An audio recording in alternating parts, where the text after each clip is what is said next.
Baik, assalamualaikum warahmatullahi wabarakatuh. Kembali lagi dengan saya, dengan channel saya Daman Huri. Di sini saya akan memberikan video pembelajaran yang berkaitan dengan sejarah kurikulum di Indonesia dan pentingnya perubahan kurikulum di Indonesia. Langsung saja kita mulai untuk slide yang pertama itu ada kurikulum di Indonesia. Kurikulum di Indonesia pertama kali disusun pada tahun 1947 hingga tahun 2013. Kurikulum di Indonesia telah mengalami beberapa kali perubahan.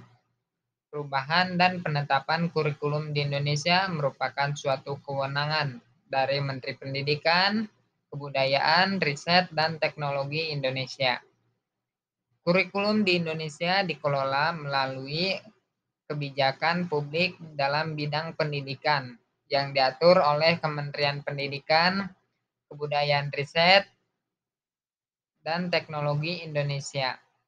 Secara berturut-turut, kurikulum Indonesia telah ditetapkan atau diubah pada tahun 1947 hingga ke kurikulum 2013. Perubahan kurikulum di Indonesia merupakan suatu akibat adanya perubahan kondisi politik, sosial, budaya, ekonomi, dan ilmu pengetahuan, serta teknologi yang berkembang di dalam masyarakat Indonesia. Penyusunan kurikulum di Indonesia berlandaskan pada suatu ideologi Pancasila, sedangkan landasan hukum yang digunakan adalah Undang-Undang Dasar Negara Republik Indonesia tahun 1945 atau yang biasa disebut dengan Undang-Undang Dasar. Perbedaan di antara kurikulum yang ditetapkan yang telah digunakan berpusat pada tujuan utama dalam pendidikan serta pendekatan yang digunakan untuk mewujudkan suatu tujuan pendidikan tersebut.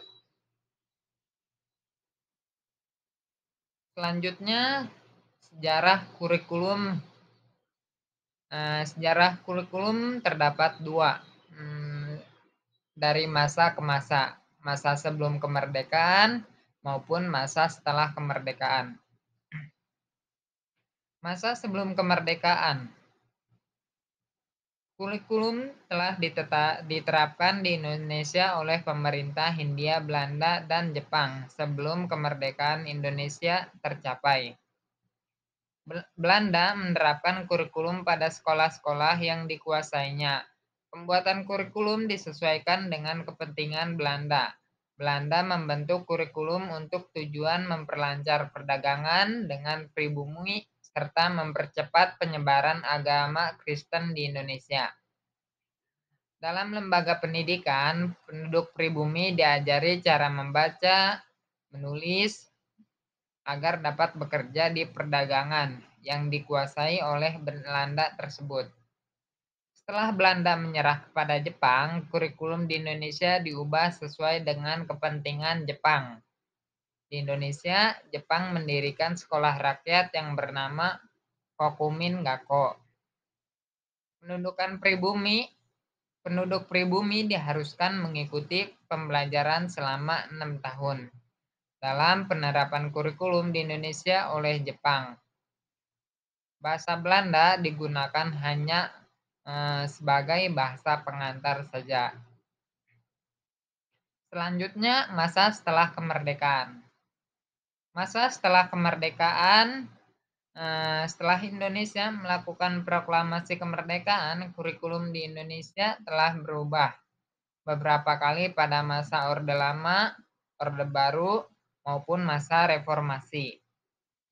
Pada masa Orde Lama, kurikulum di Indonesia mengalami 3 kali perubahan melalui kebijakan negara tentang pendidikan nasional. Periode pertama merupakan periode penetapan kurikulum pertama di Indonesia. Kurikulum ini diterbitkan dan ditetapkan pada tahun 1947. Pembuatannya dimulai sejak tahun 1945. dan berlaku hingga tahun 1949. Periode kedua dimulai dengan penetapan kurikulum baru pada tahun 1952. Perancangannya sejak tahun 1950 dan berlaku hingga tahun 1960.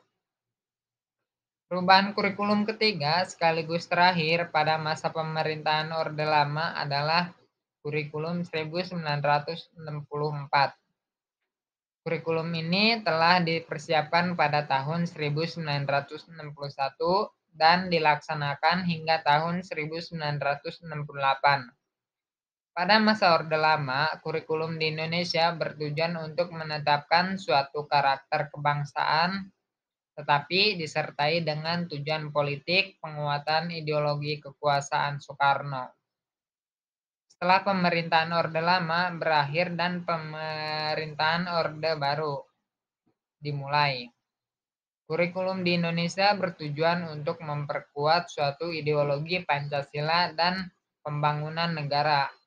Pada masa Orde Baru terjadi 4 kali pergantian kebijakan kurikulum. Penetapan kurikulum dilandasi oleh pemanfaatan alumnus pendidikan untuk menghasilkan tenaga kerja yang terampil dan menciptakan stabilitas politik dan keamanan. Secara berurutan, nama kurikulum pada masa Orde Baru ialah kurikulum 1968,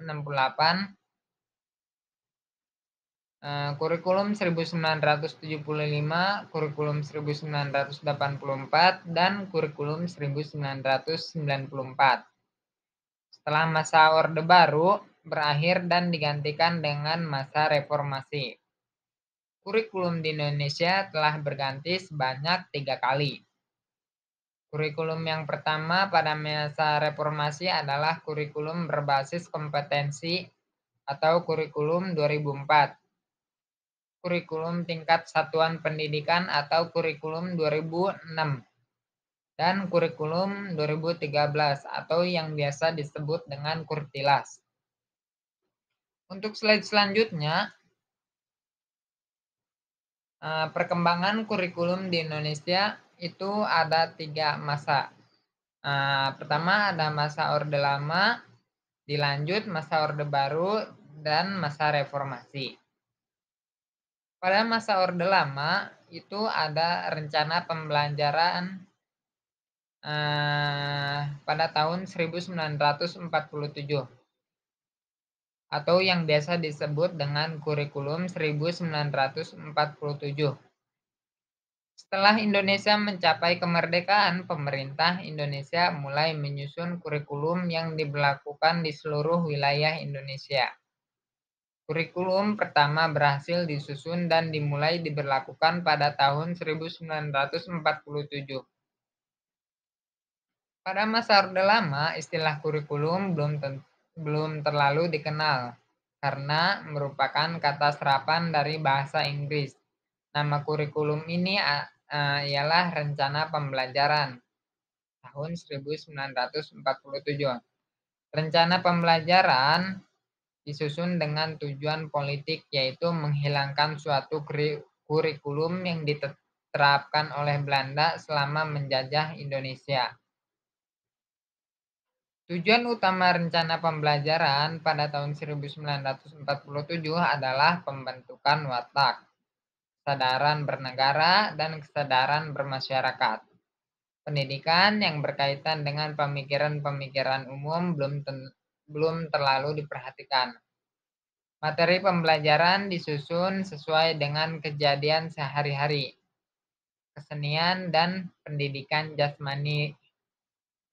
Dalam rencana pelajaran 1947 atau kurikulum 1947 ini dibangun banyak sekolah rakyat dengan masa pendidikan yang berlangsung selama 6 tahun. Penduduk yang menderita kemiskinan dapat langsung bekerja setelah menamatkan pendidikan di sekolah rakyat tersebut. Di dalam sekolah ini, masyarakat diajarkan keterampilan dalam bidang pertanian, pertukangan, perikanan, serta keterampilan lain yang ditunjukkan untuk bekerja. Selanjutnya ada rencana pembelajaran terurai atau kurikulum 1952. Rencana pelajaran terurai atau kurikulum 1952 merupakan suatu penyempurnaan dari rencana pembelajaran pada tahun 1947 atau kurikulum 1947. Dalam kurikulum ini, Indonesia sudah mulai membentuk suatu sistem pendidikan nasional. Ciri khas dari kurikulum ini adalah penggunaan kehidupan sehari-hari sebagai bagian dari materi pelajaran yang disusun dalam rencana pembelajaran. Selain itu, dalam silabus kurikulum ini, suatu mata pelajaran hanya diajarkan oleh satu orang guru. Selanjutnya, masa Orde Baru atau kurikulum 1968. Kurikulum ini ialah kurikulum pertama yang dibentuk oleh pemerintah Orde Baru dalam kebijakan pendidikan di Indonesia. Pembuatan kurikulum 1968 bertujuan untuk mengendalikan rencana pendidikan 1964 yang dibentuk oleh masa Orde Lama.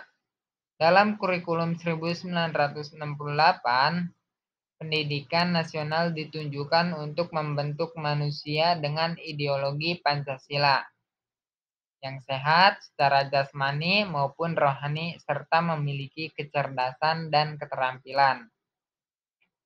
Selain itu, kurikulum 1968 juga dimaksudkan untuk meningkatkan moral, budi pekerti, dan keyakinan beragama para peserta didik. Penetapan kurikulum 1968 sebagai kurikulum di Indonesia melalui ketetapan MPR. Jenjang pendidikan yang diutamakan dalam kurikulum 1968 adalah sekolah dasar. Dalam kurikulum 1968 ini, mata pelajaran dikelompokkan menjadi 3 kelompok pembinaan. Pertama, kelompok pembinaan Pancasila yang meliputi pendidikan agama, pendidikan kewarganegaraan, pendidikan bahasa Indonesia, pendidikan bahasa daerah, dan pendidikan olahraga.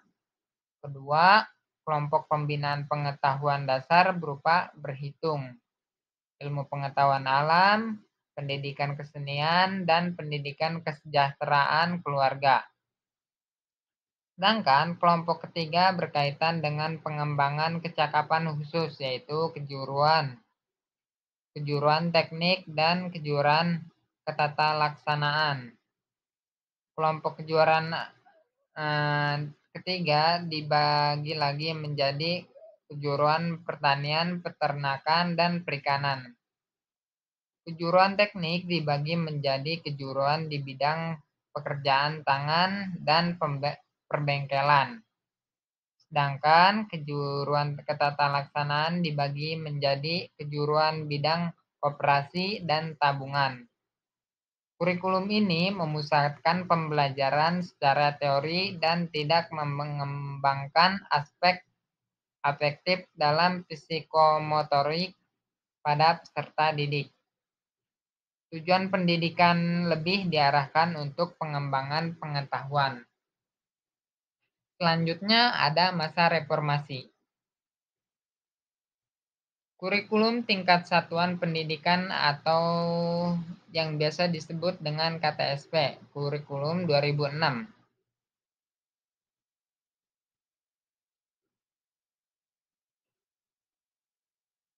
Selanjutnya kurikulum 2013.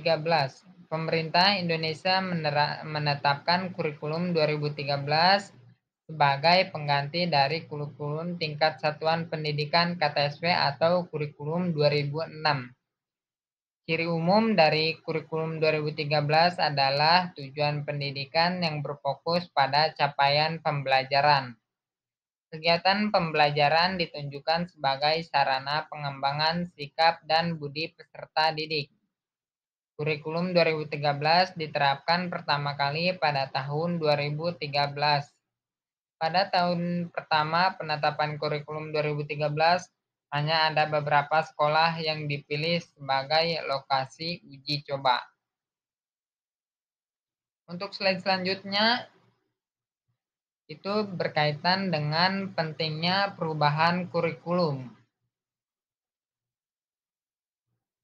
Kurikulum yang baik adalah kurikulum yang sesuai dengan zamannya dan terus dikembangkan atau diadaptasi sesuai dengan konteks dan karakteristik peserta didik demi membangun kompetensi sesuai dengan kebutuhan mereka kini dan masa depan.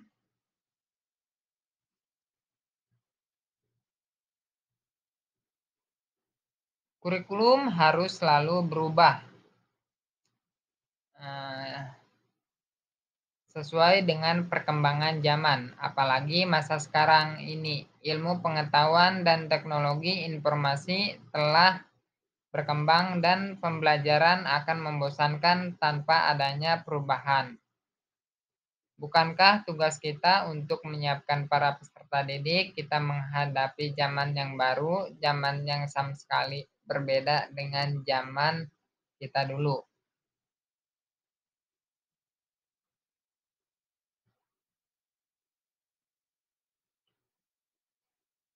Dapatkah kurikulum berubah?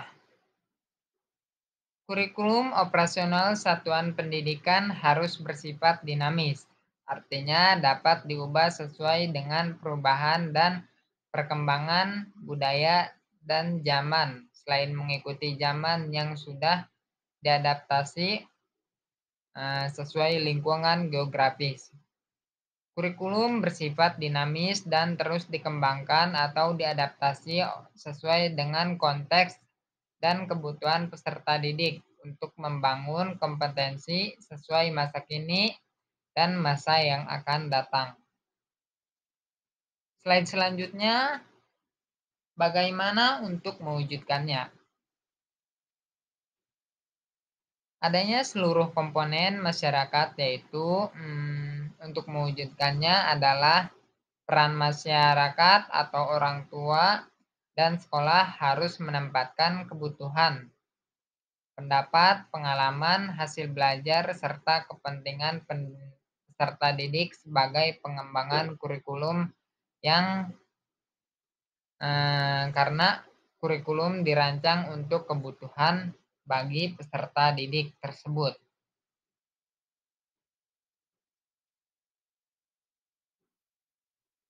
Selanjutnya berkaitan dengan solusi. Kurikulum Merdeka merupakan suatu kurikulum dengan pembelajaran intrakurikuler yang beragam, di mana konten akan lebih optimal agar peserta didik memiliki cukup waktu dan mendalami suatu konsep dan menggunakan kompetensi dan menguatkan kompetensi. Ciri kurikulum Merdeka ialah lebih fokus pada materi esensial, struktur kurikulum yang lebih fleksibel, dan tersedianya banyak perangkat ajar. Dilanjutkan dengan pembelajaran berbasis proyek, selanjutnya menjadikan peserta didik lebih bahagia. Itulah salah satu ciri kurikulum Merdeka. Baik, itu saja pemaparan materi pada slide berikut ini. Terima kasih, saya ucapkan terima kasih yang sudah menonton video ini. Wabillahi taufiq wal hidayah. Assalamualaikum warahmatullahi wabarakatuh.